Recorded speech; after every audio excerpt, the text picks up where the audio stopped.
না, মামলা হয়েছে, মামলা হয়েছে, মামলায় গ্রেপ্তার হয়েছে, এটা এটা ইয়ে কিছু মামলা হয়েছে, তো এটা তো আর জিডি তদন্তের বিষয় না। ওরা এটা হাতিঝিল থানা মামলা নিয়েছে, থানার সঙ্গে কথা বলেন আপনারা। প্রিয় ইলেকট্রিক এবং প্রিন্ট মিডিয়ার সাংবাদিক ভাইরা, আসসালামু আলাইকুম। আপনারা সবাই অবগত আছেন যে সম্প্রতিকালে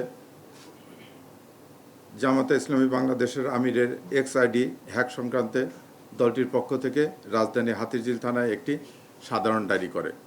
ডায়েরিটা সাইবার সংক্রান্ত হয়, এটি ডিবির ওপর তদন্তের জন্য ন্যস্ত করা হয়। এই পরিপ্রেক্ষিতে রাজধানীর মতিঝিল এলাকা থেকে মোহাম্মদ সারোয়ার আলম নামে এক ব্যক্তিকে জিজ্ঞাসাবাদের জন্য ডিবি কার্যালয়ে আনা হয়। এই ঘটনায় ইতিমধ্যেই হাতিঝিল থানায় একটি নিয়মিত মামলা রুজু করা হয়েছে। নিবিড় তদন্তের জন্য মামলাটির তদন্তভার ঢাকা মহানগর গোয়েন্দা পুলিশের উপর ন্যস্ত করা হয়েছে। জিজ্ঞাসাবাদের জন্য আনিত ব্যক্তির কর্মস্থল হতে তার ব্যবহৃত মোবাইল ফোন, কম্পিউটারের হার্ড ডিস্ক এবং অন্যান্য ইলেকট্রনিক সামগ্রী জব্দ করা হয়েছে।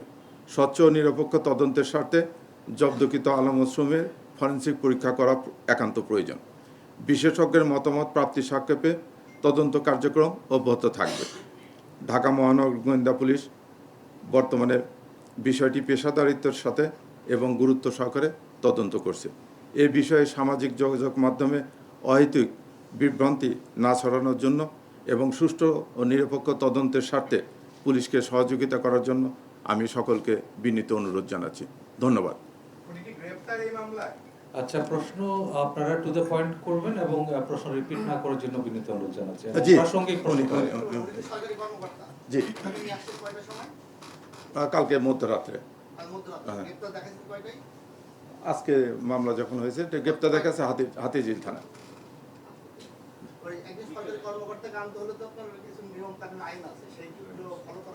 জি, তার কর্তৃপক্ষ থেকে, রাষ্ট্রপতির ইয়ে থেকে, সচিবালয় থেকে তার জন্য হাতিঝিল থানাকে পারমিশন নিয়ে আসা হয়েছে। না, এখন যেহেতু মামলা হয়েছে জিডিটা ওর সঙ্গে মার্চ হয়ে যাবে। ধন্যবাদ। একই থানায় তো মামলা এবং জিডি হয়েছে, বুঝছেন? এটা তদন্ত করে, এটা ফরেনসিক রিপোর্ট না আসলে তো বলা যাবে না। মামলা হয়েছে না, তার ভিতরে মামলা হয়েছে। আমরা না, এটা হাতিঝিল থানায় গ্রেপ্তার করেছে। ভাই বারবার বলতেছি, একটা প্রশ্ন করবেন, একটা প্রশ্ন এবং একজন একটা বেশি প্রশ্ন করবেন না, আর প্রশ্ন রিপিট না করার জন্য অনুরোধ করছি। তাহলে ব্যাপারটা এরকম যে জামাতে ইসলামীর পক্ষ থেকে হাতিঝিল থানায় যে মামলা দায়ের করা হয়েছে সেই মামলায় এফআইআর এ ওনার নাম আছে। যেহেতু উনি এফআইআর ভুক্ত আসামি, এই কারণে এখন তাকে গ্রেপ্তার দেখাচ্ছে হাতিঝিল থানা পুলিশ। জি, আপনারা জিজ্ঞাসাবাদ শেষ করেছেন। জি, তার ব্যবহৃত যে ডিভাইসগুলো আছে সেইগুলো সিজ করে আপনারা ফরেনসিক পরীক্ষার জন্য পাঠাবেন। হ্যাঁ, কিন্তু যার মোবাইল, যার অ্যাকাউন্ট হ্যাক হয়েছে, যে ডিভাইস থেকে হয়েছে, সেই ডিভাইস কি জব্দ করা হবে? তদন্তের স্বার্থে যা যা করা দরকার সবই করা হবে। মামলা তো কেবল আজকে দায়ের হয়েছে। ধন্যবাদ। না, আর প্রশ্ন আছে? জি, ঠিক আছে। আপনারা যে জিডিটা তদন্ত করলেন, আপনি ইতিমধ্যে বলেছেন সামাজিক যোগাযোগ মাধ্যমে নানা ধরনের লেখালেখি হচ্ছে, আমরা বিভিন্ন মাধ্যমে জানতে পেরেছি আপনার ডিবি টিম যারা তদন্ত করেছে তারা কোনো ধরনের সম্পৃক্ততা না পাওয়ায় তারা গ্রেফতারে রাজি হয়েছে। আপনি তাদেরকে প্রেশার ক্রিয়েট করেছেন এবং আজকে তারা এই সংবাদ সম্মেলন বর্জন করেছে। না, মামলা হয়েছে, মামলা হয়েছে, মামলায় গ্রেপ্তার হয়েছে, এটা ইয়ে কিছু মামলা হয়েছে, তো এটা তো আর জিডি তদন্তের বিষয় না। এটা তো হাতিঝিল থানায় মামলা হয়েছে। মামলা হলে কারো অপরাধ তদন্ত মানে সাপেক্ষ মামলা হলে আপনারা যাইতে গ্রেফতার করতে পারেন না। জি, যেহেতু জিডি তদন্ত ছিল, ওই জিডি তদন্তে তার সংশ্লিষ্টতা পাইছেন কিনা, প্রমাণ পাইছেন কিনা, প্রমাণ পাইলে তো মামলা হবে না। তারপরে যেহেতু মামলা হয়েছে, এখন তো এটা সব একসঙ্গে মার্চ হবে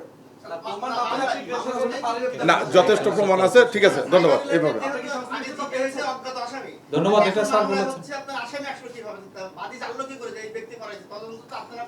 ওরা এটা হাতিঝিল থানা মামলা নিয়েছে, থানার সঙ্গে কথা বলেন আপনারা।